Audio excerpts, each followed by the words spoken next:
Saudações aos telespectadores da TV AD Mossoró. Estamos em mais um programa Dinâmica do Direito e o assunto hoje é a política internacional do presidente Bolsonaro com foco na crise da Amazônia.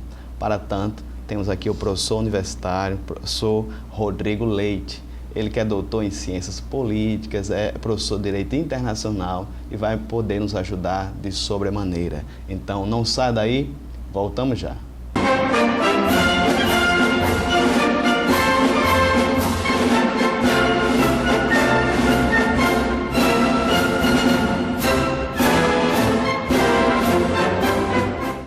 Estamos de volta com o programa Dinâmica do Direito. Aqui nós temos o prazer de ter nos estúdios o professor universitário do Departamento de Direito da UFESA, professor Rodrigo Leite. Mais uma vez esse ano, ele que no início do ano nos ajudou a entender um pouquinho da crise na Venezuela, hoje vai nos ajudar com a crise internacional, com a Amazônia, políticas, no caso, internacionais do presidente Bolsonaro. Professor Rodrigo, seja bem-vindo mais uma vez ao Dinâmica do Direito. Obrigado, Nazeu. É uma satisfação estar aqui novamente, para tratar de um tema que foge um pouco do jurídico, e que está sendo a bola da vez, da mídia, está recebendo muita atenção da mídia, que é a política internacional do presidente Bolsonaro.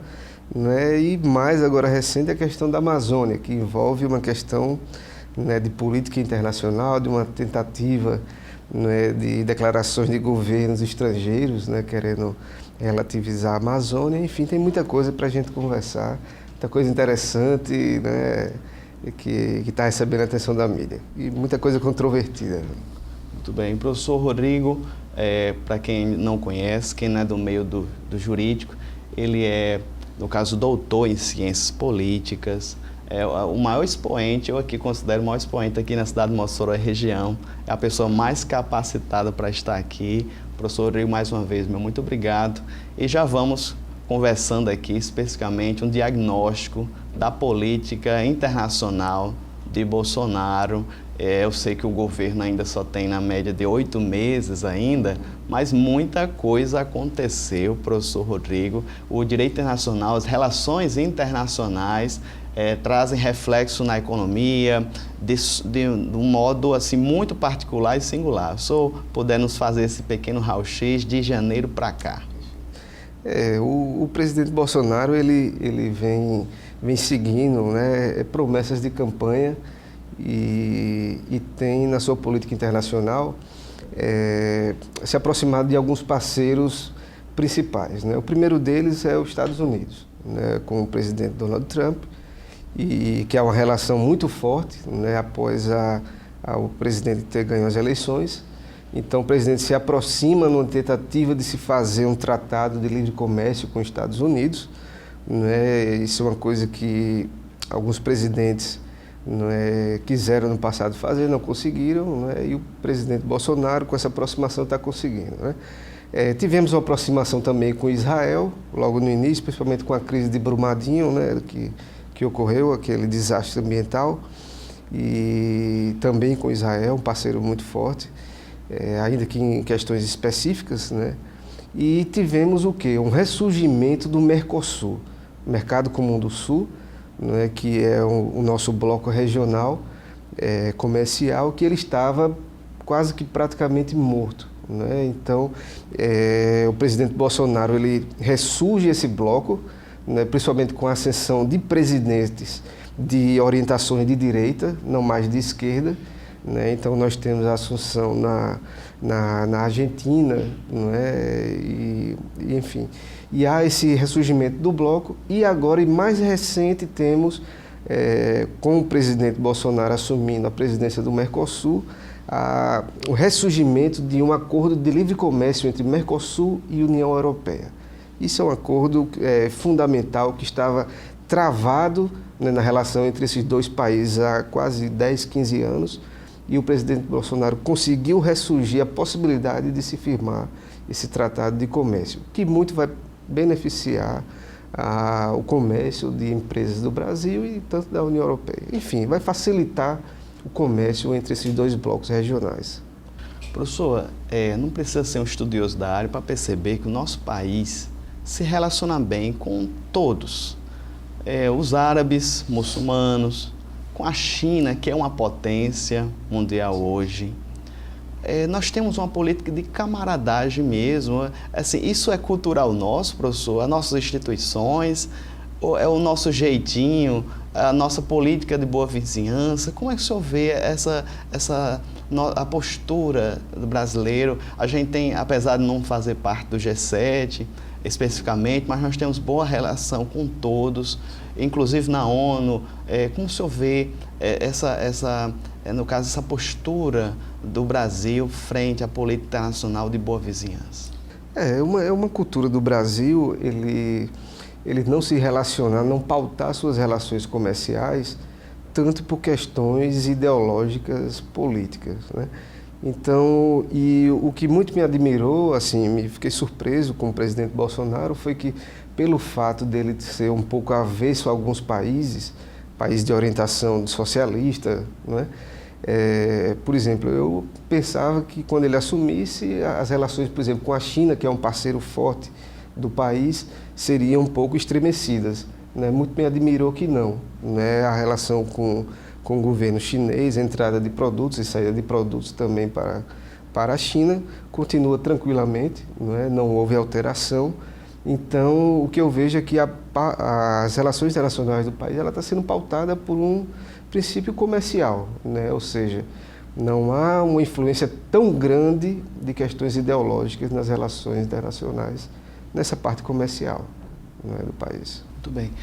Nós vamos, professor, falar da Amazônia nos demais blocos, mas não tem como falar agora, no caso do presidente usar um Twitter de um dos seus seguidores para fazer uma indireta ao presidente da França, ante as mulheres, usaram as duas esposas, comparações, e o presidente deu aquela, no caso, indireta ao presidente da França, dizendo, olha, kkk, né?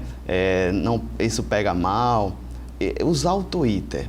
Isso foi importante nas eleições para ele se eleger, redes sociais. Mas como é que o senhor vê a postura de um presidente da República, um chefe de Estado, usar redes sociais para criticar ou mandar indireta para outro chefe de Estado? Como o senhor vê isso?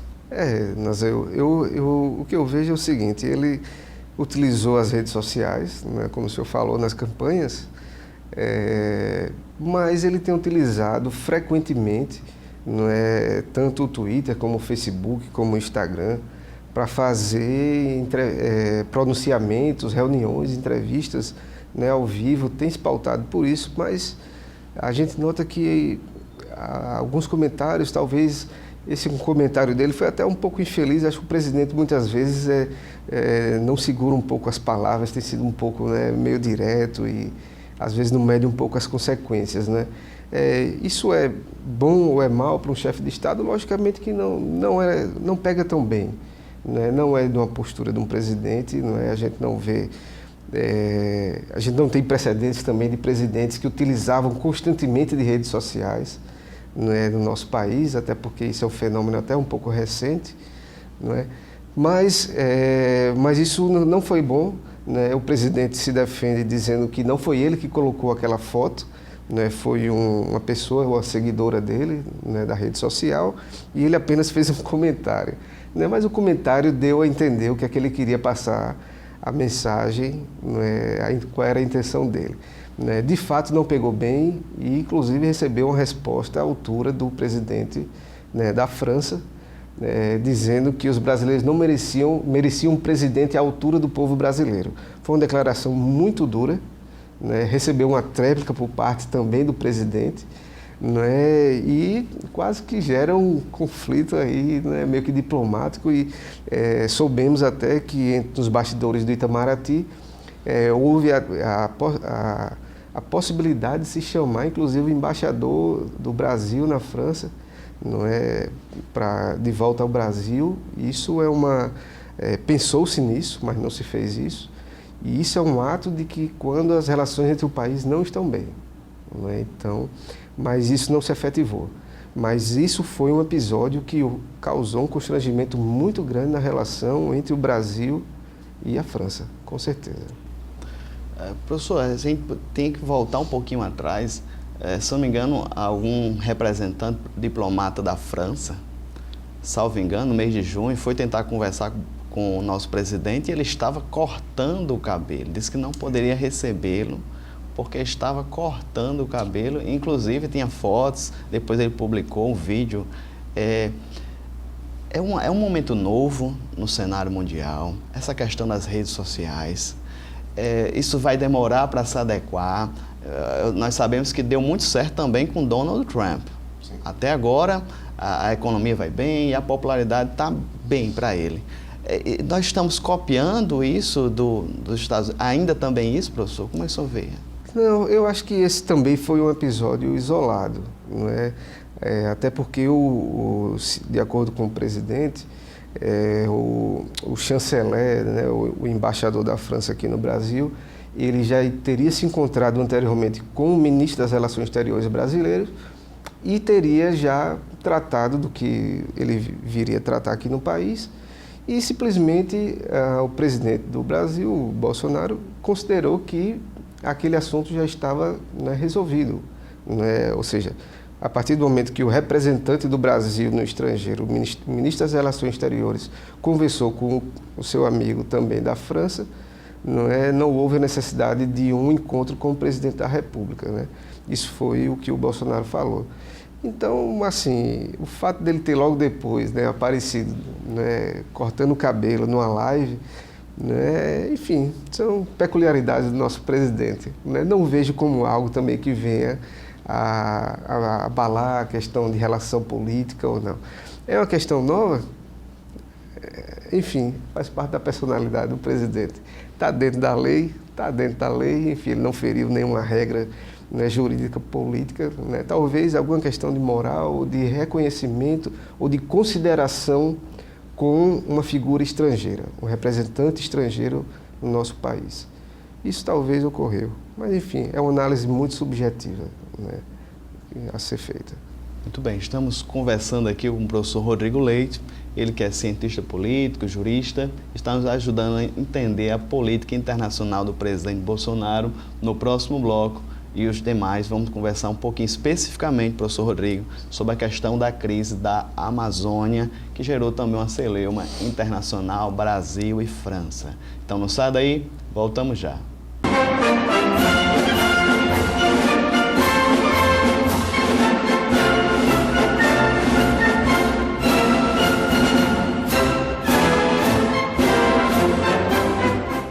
Estamos de volta com o programa Dinâmica do Direito e hoje a pauta é Direito Internacional, Relações Internacionais com o Presidente da República e demais países. O professor Rodrigo Leite, no caso, é jurista, cientista político, departamento aqui da nossa querida UFESA, está nos ajudando a entender.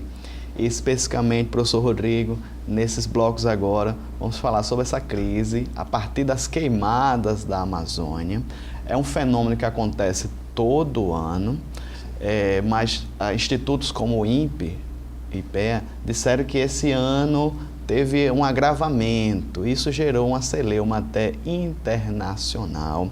O presidente da França, numa das suas declarações, isso também, professor, o que o senhor falou no bloco anterior, redes sociais, o presidente da França teria publicado uma foto, parece que foi até uma foto até antiga, professor, não sei se era 2015 ou bem mais para trás, mas ele dizendo, a nossa casa está queimando. E a partir de então, outras declarações vieram nesse sentido da relativização da soberania do Brasil na Amazônia. Como o senhor vê isso como cientista político, professor de Direito Internacional? Nanzio, eu vou fazer aqui um resgate da origem desse problema. Né? Com essa questão do fogo na Amazônia, né? A queimada da Amazônia, coincidiu de que estava ocorrendo uma reunião do G7, do grupo de países poderosos, um organismo internacional, né?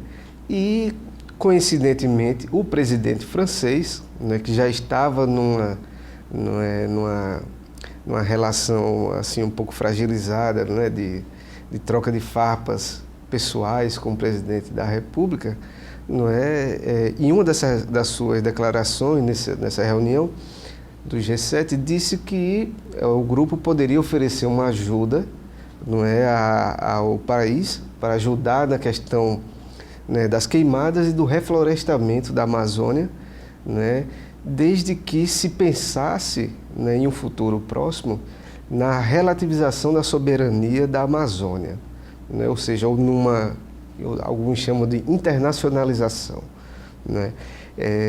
Ou seja, eu te dou dinheiro, te dou ajuda, mas a gente tem que ter ingerência porque vocês no Brasil não estão tendo capacidade de cuidar da Amazônia, que é o pulmão do mundo, né, como se chama, né? Bom, logicamente que o presidente da República, não é, a princípio, ele disse que não precisava da ajuda, não é, do G7, foi 20 milhões de dólares, foi acordado. Os presidentes que estavam no G7 também acharam a declaração do presidente francês muito forte, porque você mexe com o território de um país, é uma questão que não há precedente no direito internacional, né, de você relativizar uma parte de um território de um país, por mais que tenha de bom naquilo ali, né, não existe precedente nisso. E os próprios presidentes da Alemanha, dos Estados Unidos, chegaram e disseram, olha, não vamos falar mais nisso na questão da soberania da Amazônia. Então foi um posicionamento isolado do presidente francês. Mas eu acho que foi um bom alerta, porque isso já de muito tempo que se fala nessa questão da internacionalização da Amazônia. E isso traz um perigo muito grande, não é? Por quê? Porque hoje nós temos no mundo 2 territórios, por exemplo, o território da Antártida e do Polo Norte, né? São territórios que praticamente eles não são pouco habitados, no Polo Norte praticamente não habitado.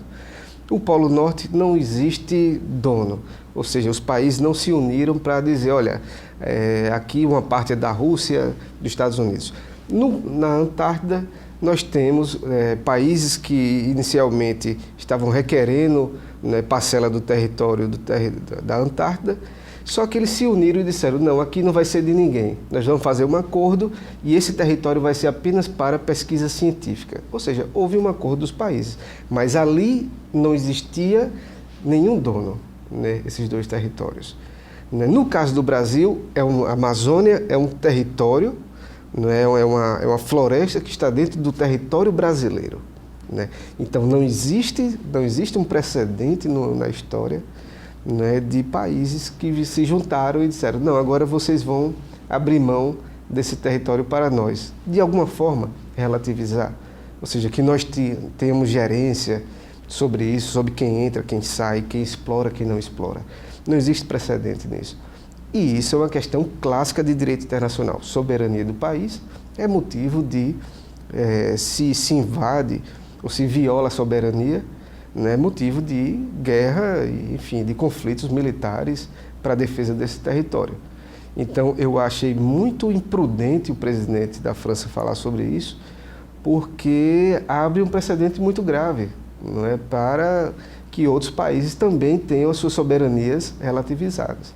Então, eu achei muito infeliz, né, mas isso é uma questão que vem sendo levantada já há muito tempo pela comunidade internacional. Essa tentativa de dizer que o Brasil não cuida bem da Amazônia e que, em consequência, deve-se relativizar essa parte do território brasileiro, né? Um precedente grave.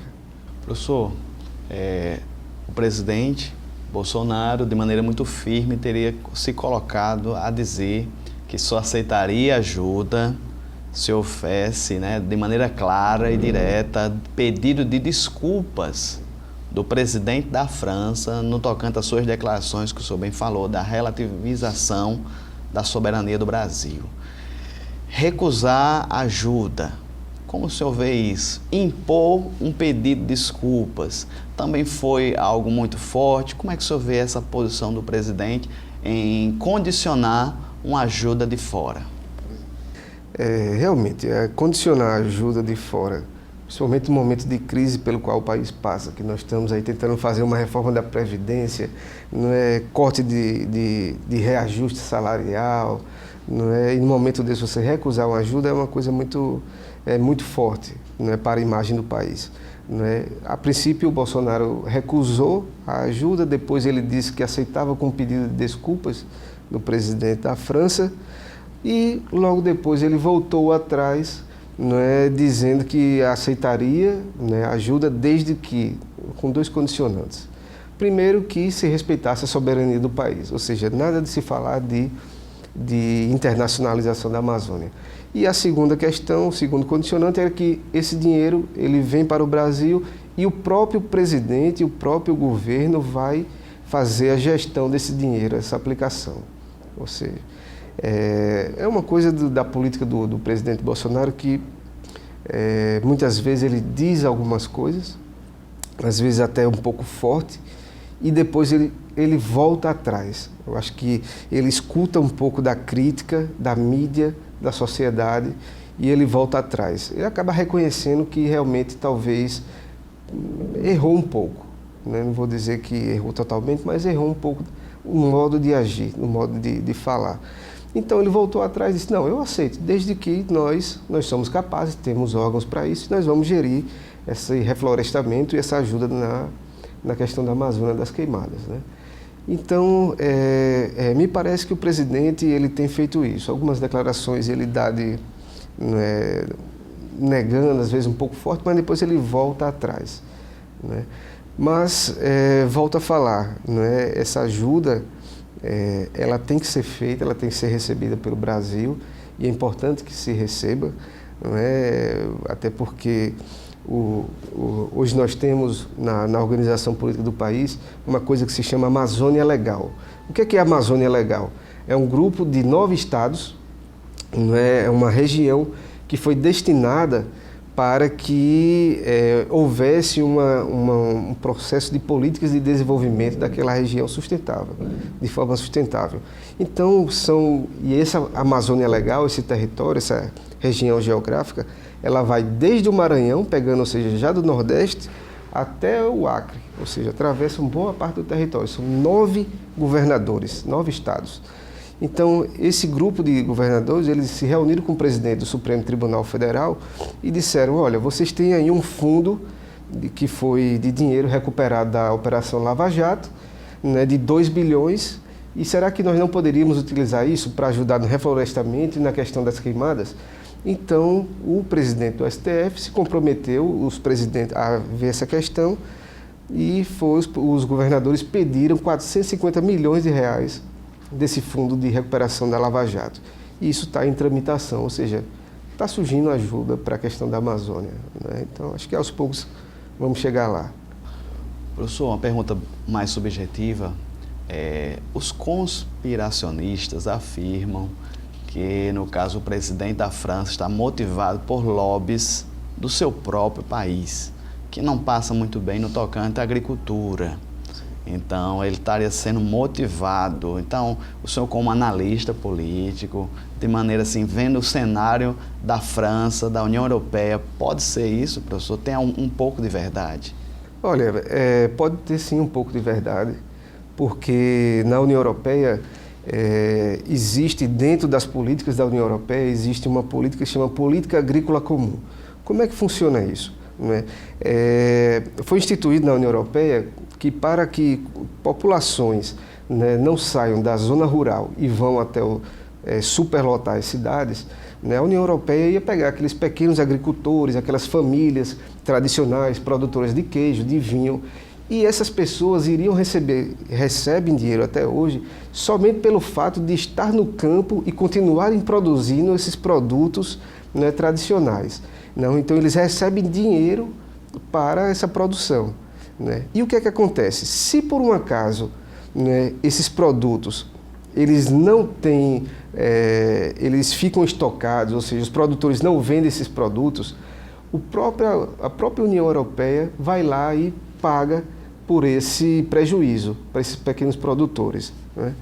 O que é que acontece? Se o país, né, se a União Europeia firma um acordo de livre comércio com o Mercosul, o que é que acontece? Nós temos aí produtos, né, que vão chegar na União Europeia, produtos brasileiros, da Argentina, né, do Paraguai, do Uruguai, vão chegar na União Europeia com um preço bom, porque não vai enfrentar tantos impostos, tantos tributos, né, vai ter uma facilitação nessa questão dos tributos e vai concorrer, né, em pé de igualdade com os produtos franceses. Ou seja, nessa fala do presidente da França, pode existir, sim, né, perfeitamente um lobby dos produtores franceses, né, de que estão com medo desse acordo de livre comércio, né, porque podem sair prejudicados, né, com a chegada de novos produtos e com produtos a preços competitivos, né. Então, nós temos aí as declarações que são dadas no ambiente político internacional,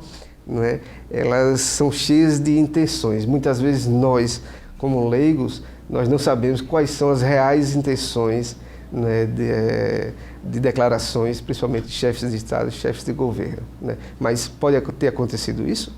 Pode sim, né. Professor Rodrigo Leite é jurista, analista político, cientista político, está nos ajudando a entender a crise da Amazônia, a política internacional do presidente Bolsonaro. Então, no próximo bloco, professor, vamos tentar analisar um pouquinho ainda mais essa questão da Amazônia, perguntando ao senhor essa questão das ONGs, atuações de ONGs, muitas delas mantidas com recursos internacionais de interesses de grandes empresas, grandes conglomerados. Então, não saia daí, voltamos já.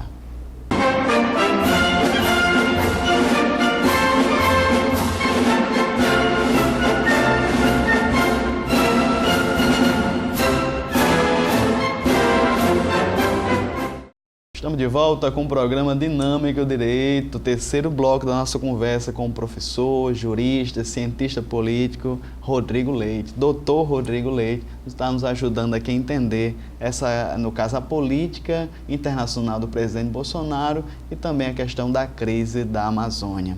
Professor, não tem como falar da Amazônia, entender o que está acontecendo hoje, sem falar nas organizações que dizem, né, sem fim lucrativo, que são as ONGs, mas muitas delas, professor, mantidas com recursos internacionais.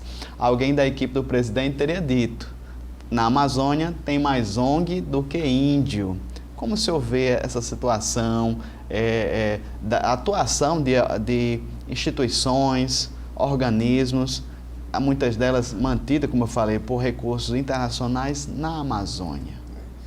Olha, de fato, acho que essas declarações sobre a questão da ONG, da quantidade de ONGs, não ela tem um cunho de verdade. Não é? De fato, eu vi uma pesquisa que foi realizada pelo IPEA, um instituto sério do governo, mostrando que, se eu não me engano, existiam 4 ONGs para cada 1.000 habitantes, né, dos territórios dos estados da Amazônia.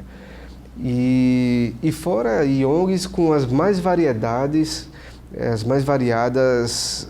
áreas de atuação, desde ONG que trabalha com a área de mineração, a ajuda indígena, a pesquisa, né, da biodiversidade da Amazônia, enfim, né, ajuda de caridade mesmo à população carente. Existe uma infinidade de ONGs.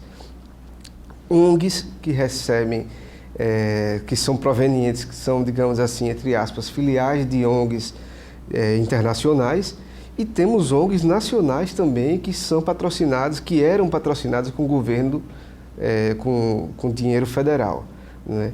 Essas ONGs, por sua vez, com a ascensão do presidente Bolsonaro, ele começou a fazer um pente fino, de fato, né, na destinação de verbas para isso, e começou a fazer um estudo, um levantamento, né, inclusive acusou algumas ONGs de prejudicar algumas questões na Amazônia, né? Não vejo não tenho dados específicos, objetivos, para a gente identificar se, por exemplo, alguma ONG ela foi responsável por essas queimadas que ocorreram. Inclusive a Polícia Federal, tomei conhecimento, está fazendo uma investigação sobre uma chamada de produtores, de pessoas que estavam querendo realizar o dia das queimadas, o dia do fogo, alguma coisa assim, né? Mas o que eu quero chamar a atenção da questão das ONGs é que dentro dessa questão de pessoas estrangeiras no país, nós temos a questão da biopirataria. É algo que eu vi ainda pouco na mídia, mas que tem uma relação fundamental com a biodiversidade brasileira e a proteção da nossa soberania. Que é o quê? O que é a biopirataria? A biopirataria, ela é simplesmente a venda ou a entrega do patrimônio genético, da fauna, da flora, ou seja, de animais, de plantas, né, para indústrias, né, estrangeiras, ou até mesmo mais estrangeiras, para que sejam comercializados produtos, né, sem que o Brasil ou comunidades indígenas que trabalhavam com que tinham aquelas receitas tradicionais de como preparar uma planta e dali extrair um medicamento, ou seja, não só a biopirataria ela se relaciona não apenas com a fauna, a flora, mas também com o conhecimento das comunidades tradicionais. Ou seja, esse know-how, né, que a gente chama. A partir do momento que isso é passado para outros países, né, e aqui não recebe nada, ou seja, nem as comunidades, nem o país recebe por conta disso, então nós estamos falando de biopirataria, né, e tivemos alguns casos, né, tivemos um caso de uma empresa que registrou no Japão a marca, eu acho que foi do cupuaçu, era um chocolate, né, que vinha do cupuaçu, e registrando no Japão, ele teria o monopólio da produção de qualquer outro produto derivado do cupuaçu. Ora, o cupuaçu é um fruto da Amazônia. Como é que só o Japão vai poder fazer isso? Então, isso é a biopirataria. Não é? Tivemos o caso também de alguns medicamentos que foram feitos com base nisso. O caso do veneno da jararaca, que hoje é caríssimo. 1 grama do veneno da jararaca custa $500. Não é? Então, isso é contrabandeado também. Então, a legislação hoje penal do Brasil para coibir esse tipo de biopirataria ainda é muito fraca, né? Nós não temos uma legislação específica e aí terminam-se tentando arranjar outros tipos de leis para tentar se adaptar e fazer uma analogia para criminalizar isso. Mas a biopirataria hoje, não é, eu acho que é uma questão que não está sendo vista aí como a questão de proteção da Amazônia. Precisamos proteger a biodiversidade, né, da Amazônia, né, e precisamos ter uma fiscalização dessas ONGs, né, porque através dessas ONGs podem vir também elementos estrangeiros que venham aqui com a mais boa das intenções, mas que por trás, né, estão querendo levar para outros países, né, produtos, né, e produtos brasileiros, né, e o conhecimento do preparo, né, de produtos medicinais, né, típicos da nossa cultura indígena, de populações tradicionais. Muito bem, o senhor falou alguns exemplos práticos, professor. Eu tenho aqui um exemplo também vindo de uma empresa japonesa, que ela teria patenteado a babosa, seja como cicatrizante. Então, o nome é aloe vera. Então, só pode, ela, como foi patenteado, acho que se tiver alguém que não entende essa questão do patente, professor, só pode comercializar, só pode vender, só pode distribuir aquele produto quem tem o dono daquela patente. Então, a Amazônia, professor, o senhor bem falou, é riquíssima, a questão hídrica, a questão de minerais, mas, sobretudo, essa questão do conhecimento técnico e científico é um patrimônio inestimável. Com certeza. Inclusive, a própria ONU, existe um tratado internacional que ela configurou, né, justamente a biopirataria não apenas como o produto, ou seja, o animal ou a erva medicinal, mas também o próprio conhecimento, ou seja, como preparar, fazer o manejo daquela planta, não é? Isso é considerado crime para a ONU, isso é considerado crime, mas nós ainda não fizemos o nosso papel de criar uma lei específica para punir esse tipo de crime. O que hoje nós temos é uma lei de biossegurança, que remete ao quê? Ao preparo de transgênicos, de pesquisa científica, e que muitos laboratórios, inclusive, dizem que essa lei de biossegurança terminou prejudicando um pouco, não é, a pesquisa no Brasil. mas a biopirataria em si, ela não existe no Brasil, uma legislação específica. Né? Então, isso é muito... Existem vários outros exemplos. O óleo da Copaíba, existe enfim, um monte. Se fala, inclusive, até a própria borracha. A borracha que era da seiva, né, que era retirada da Amazônia, até em 1900, era 95% da borracha do mundo vinha da Amazônia. O que é que aconteceu? A Inglaterra retirou mudas daqui, né, começou a plantar isso nas Ilhas Maldivas e em outras áreas, e nós perdemos, né, o monopólio, que era uma planta específica daqui, que era a mangueira. Então, isso é a biopirataria.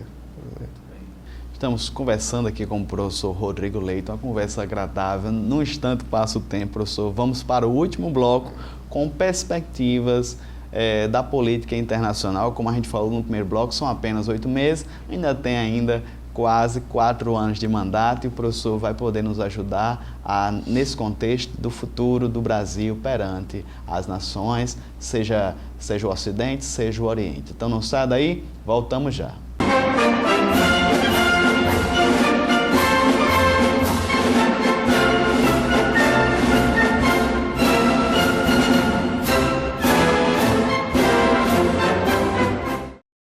Estamos de volta, programa Dinâmica Direito, quarto e último bloco da nossa conversa. Se você está triste porque perdeu um programa com o professor Dr. Rodrigo Leite, tem uma boa notícia para você.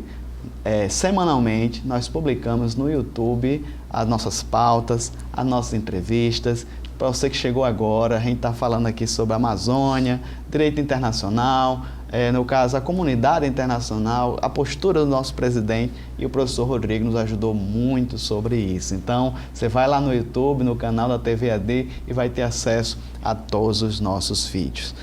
Professor Rodrigo, o tempo passa muito rápido, nossa conversa foi muito boa, muito proveitosa, mas perspectivas futuras, a curto prazo, aqui no Mercosul, por exemplo, sobre direito internacional, nós temos, no caso, as eleições na Argentina.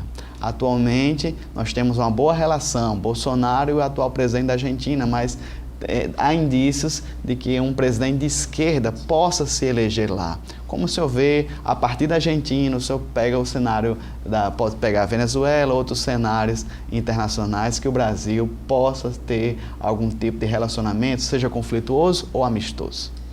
Realmente hoje o Brasil ele possui uma relação muito boa com o presidente Macri, né, da Argentina, um presidente de cunho, uma ideologia liberal, né, mais à direita, né, e tem uma relação muito próxima com o Brasil. Né, veio a posse do presidente e tudo mais. O que ocorre? Com a ascensão do presidente Bolsonaro, né, nós tivemos aí a volta do Mercosul como um fórum político, né, e econômico que ele estava um pouco estagnado, com os governos anteriores. Né. Agora não, agora nós temos aí presidentes que são de ideologias semelhantes, e a Argentina, que está agora na época de eleição, e tem a volta aí da Kirchner, que ela não está mais à frente, mas tem um outro candidato que está ao lado dela, né, que está à frente, eu esqueci o nome agora, mas, e que já deram declarações trocando farpas com o presidente Bolsonaro. Né. Isso não é bom para nós, nem para os países do Mercosul. Por quê? Pode justamente vir a travar digamos assim, o ressurgimento do Mercosul e também esse acordo de livre comércio com a União Europeia. Né? Outra coisa, a Argentina, né, ela hoje declarou uma moratória, né, das suas dívidas perante o FMI. O que é isso? É justamente dizendo assim, olha, eu estou devendo ao FMI e eu quero que vocês me dêem um tempo a mais para pagar. Ou seja, é uma declaração de que o país não está bem. Né? Então, isso, com a ascensão de um governo de esquerda, né, contrário a presidentes que estão tentando levantar o Mercosul, pode ter uma reflexão na economia do país também, do Brasil. Então, assim, vamos esperar para ver o que é que vai acontecer com com a Argentina, porque podemos ter reflexos na economia brasileira. Hoje, qualquer problema que ocorre no mundo, nesse mundo globalizado que nós vivemos, pode ter influência na Bolsa, e quando cai a Bolsa aumenta a taxa de juros, IPCA e outras coisas, questões mais, né? Então, a questão da Argentina realmente é preocupante, né? Para essa relação dos blocos comerciais, né? Brasil, União Europeia, Mercosul, União Europeia, desculpa. Muito bem. Isso a curto prazo, professor, já que as eleições da Argentina estão se aproximando. Mas já fazendo aqui um exercício, né, futurologia, a médio prazo, professor, como o senhor vê a política de Bolsonaro, seja para criticar, seja para expor pontos positivos, para um futuro? No caso, a nossa relação com a China tem que se aprofundar, a relação com Israel, a relação com os Estados Unidos. Como o senhor vê essa questão? Eu acredito que o país ele está caminhando para uma boa relação com países que têm um poder comercial muito forte, né? China, não Estados Unidos. O que a gente vê é que hoje, quais são os países que não merecem tanta atenção por parte do governo federal, não é? Ou seja, um trato mais, digamos, aprimorado.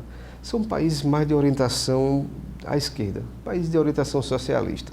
Então, a própria Cuba, a própria Venezuela, né? Mas a China, em particular, possui um regime socialista, né, diferenciado, porque eles são um socialismo do século XXI, aquele socialismo do comércio, da produção, né, a produção em larga escala, né? Então, assim, eu vejo que o Brasil ele vai aprimorar cada vez mais essa relação com a China, né, com os Estados Unidos também, com essa orientação dos presidentes, da mesma orientação ideológica, política, né? Isso é bom para o país, isso é bom para o país, né? Porque os Estados Unidos é uma potência mundial, né? Temos boas relações com eles, isso favorece exportação de produtos brasileiros, né? E pode facilitar a importação também de produtos, né, que nós não temos aqui, produtos eletrônicos, né, tecnologia, isso é importante, né?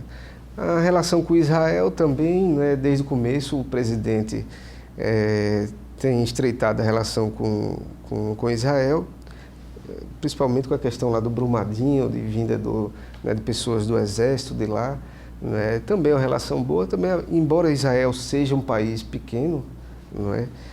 Mas está no centro do mundo, ali principalmente da questão do conflito com a Palestina, né? E, inclusive o próprio Bolsonaro causou aí uma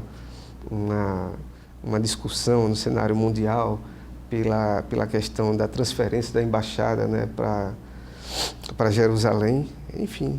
Mas eu acho que a tendência da política internacional do país é continuar da maneira como está. Vamos ter erros, mas na sua maioria, sim, vamos ter acertos. Não podemos ter alguma declaração ou outra de mau grado, mas eu acredito que essas farpas, principalmente com a França, isso aí com o tempo vai se resolvendo. Nessa questão da Amazônia também eu acredito que tem muitos interesses por trás, né? Mas eu acho que isso com o tempo vai se apagar e as relações elas vão voltar a ser conversadas na diplomacia internacional, né? Não vejo que isso vai trazer prejuízos grandes para o país. Cogita-se de que essa crise na Amazônia pode causar, essas queimadas podem causar um boicote a produtos brasileiros lá fora, né?